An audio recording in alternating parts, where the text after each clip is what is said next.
Hello, and good afternoon, everybody. Okay, so today our class is going to be on kind of the California mask mandate and how it's being lifted for schools, and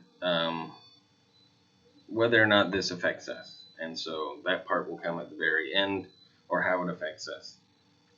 Is there any changes that are happening because of that? So the mandate has not been lifted as of yet, but it does say so that the California will no longer require masks in school starting March 12th, which is a Saturday, which is weird that they're announcing it for a Saturday when school's Monday through Friday. But anyway, so that means, let's see, the 14th is when schools will start to, kids will not have to wear masks at school. Instead, California will strongly recommend masks in classrooms. So it's not required, but strongly recommended. The announcement is the latest in California efforts to wind down pandemic restrictions. In light of falling COVID-19 cases, which is good news, officials have been shifting away from an emergency mindset into one that assumes we will live with the virus indefinitely. So, California earlier this month lifted its universal indoor mask mandate that had been in place since December due to the Omicron surge. At that time, the state said people who hadn't received the vaccine still needed to wear masks. Right. Starting March 1st, however, masks will be recommended, but not required for unvaccinated individuals in most public indoor settings. And that really depends on the place and what their restrictions are. So, I don't know if you've noticed, but if you go into different stores, things like that, some places you'll see people that don't have masks on at all. It's because that place doesn't require it. Other places you'll see that people definitely are still wearing masks because they still require it. So it's still, any business can say, hey, no, sorry, we still want you to wear masks, depending on the kind of business it is, and the closeness of proximity. Like, I went to the dentist, and obviously they still want you to wear a mask, but then you're going to have to take it off because they got to get in there. And yeah, I don't like it. Anyway, so after 11:59 p.m. on March 11th, in schools and child care facilities, masks will not be required, but will be strongly recommended, just because kids are still going to be sitting right next to each other. Masks will still be required for everyone in high transmission settings, like public transit, so the bus, BART, things like that, emergency shelters, healthcare settings, correctional facilities, homeless shelters, and long-term care facilities. So that says something about where we're going to fall when it comes to this. And local jurisdictions will be able to require more stringent policies if they so wish. So California continues to adjust our policies based on the latest data and science, applying what we've learned over the past 2 years to guide our response to the pandemic. Governor Gavin Newsom said in a statement, masks are an effective tool to minimize spread of the virus and future variants, especially when transmission rates are high. We cannot predict the future of the virus, but we are better prepared for it and will continue to take measures rooted in science to keep California moving forward, which is what we want. The Golden State is updating its masking policies at the same time as Oregon and Washington State. So you got Washington, which is right next to Canada, then you got Oregon, then of course you got big old California. Though the changes are not identical, so they're similar to Oregon and Washington State, but not exactly. Because different states, different sizes, different ways of doing things. So Oregon will stop requiring masks in indoor public spaces and schools on March 12th as well. It says Washington will also lift its indoor mask mandate at that time, but will stick with its original plan to lift the school mask mandate on March 21st, which is the first day of spring. Yes. It's also somebody I know's birthday. So, as has been made clear, this is in quotes, as has been made clear time and again over the last 2 years, COVID-19 does not stop at state border lines or county lines, said Oregon Governor Kate Brown in a statement on the West Coast. Our community said in a statement, on the West Coast, our communities are linked together as we continue to recover from the Omicron surge. We will build resiliency and prepare for the next variant and the next pandemic. So, nothing is over, but things are lightening and getting back to feeling more normal, which is kind of what we should have expected this whole time. That for a while, it's going to be like, this is, doesn't seem like it's going away.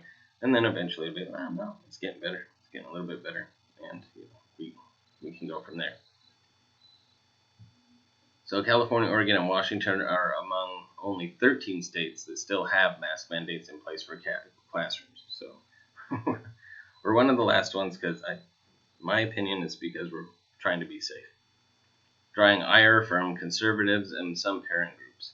Frustrated with state leaders, some California school districts have opted to forego the state law and allow students to choose if they want to wear masks. Well, that's quite bold. In a call with reporters on Monday, Health and Human Services Director Dr. Mark Galey said the state will continue to provide COVID-19 mitigation resources to schools, and the public must be prepared to adjust with the conditions of the virus. So California will strongly recommend masking in schools, in part because vaccination rates remain lower among children than the general public. According to the latest state data, 36.5% of kids ages 5 to 11 are partially or fully vaccinated. So that's under 50%. That's not a good stat. Galey said there's also concern for children who aren't eligible for the vaccine yet. People with disabilities, those with compromised immune systems, and people over 65 who are more vulnerable to COVID-19. Again, that's saying a little bit more about where we're at. When it comes to school districts who refuse to enforce the current state mask mandate, Galey said enforcement has been tricky throughout the pandemic.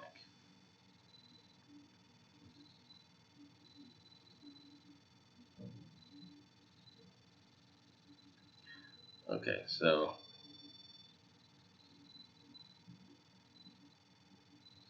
sorry.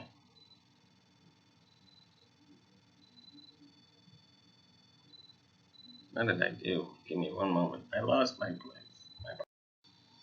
Okay, so I know that some people are concerned about what the next 10 to 11 days bring, he said, but this is Galey, but I'm confident that we will continue to see schools keep masks on. No, it won't happen everywhere, but I think the vast majority, the message will be anticipation for preparing around a change if that's what the district decides. Newsom and Galey earlier this month unveiled the new COVID-19 response plan, dubbed the SMARTER Plan, which will focus on shots, mass awareness, readiness, testing, education, and RX or treatments. So we're gliding into normal. We're not announcing the normal, Galey said on February 17th. The virus will drive what we do.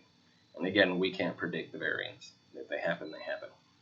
So on Friday, Newsom announced plans to lift a series of statewide orders he issued during the pandemic. But his overall emergency declaration will remain in place, and some of the orders and provisions will end immediately, while others are set to expire on March 31st and June 30th.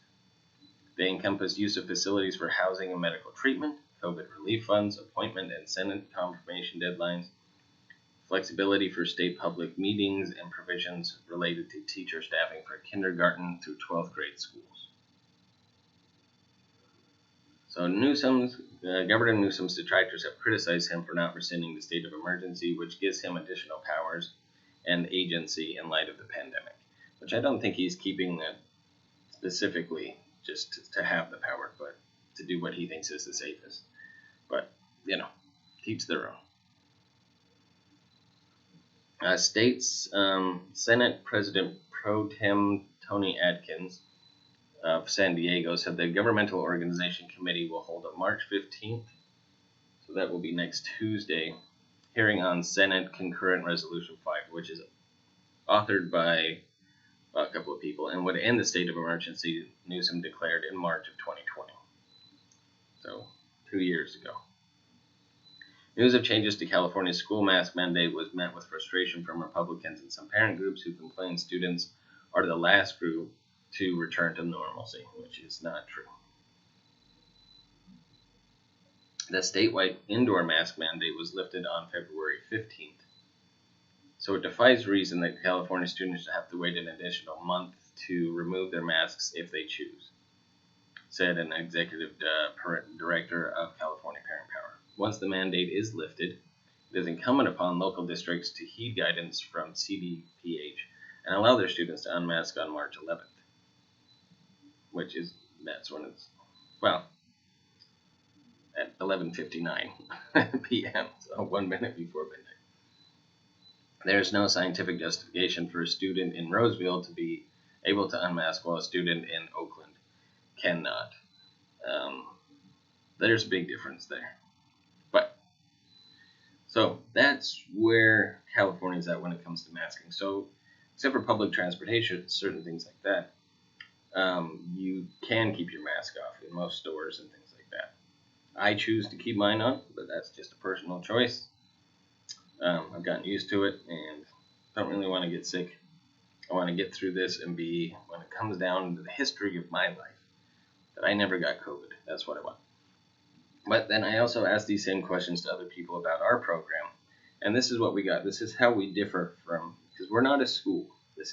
We're a day program. So we're not a school. So that's a big difference. And just because schools are, we come under different policies. So there are no changes on licensing directives yet, which comes to us. And we're categorized as healthcare. We're categorized as healthcare, who does serve people with vulnerable immune systems. Because when you think about where we are, you have to think about each and every program here on site. And that's what we're licensed for.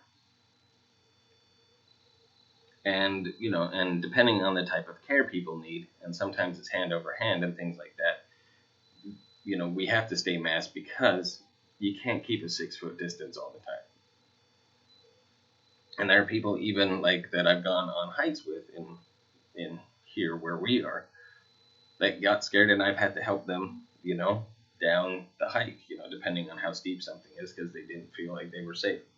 So again, that requires the mask, because if you're going to have to use direct support service, then you're going to be going against that 6 feet. Whereas in schools, they can kind of separate things out and have people like, you need to stay here, because they don't need direct support. But there are people and the heads, like bosses, all the way to the top, that are going directly to the legislature and the Department of Developmental Services to talk about specifically how many people we can have in our vehicles. And so that is something that is on the horizon. So change is coming. And that's what I want you to all know, is that's how we differ. So though it's happening, which is good news, that's what we have to say. So I've got a calendar right here. That's what I'm looking at. But things are changing, and the more they change, the better things will get. And positive change. So that's where we're at, everybody. I hope you're having a great day. And if you have any questions, feel free to ask me at any time. All right. Talk to y'all later. Bye.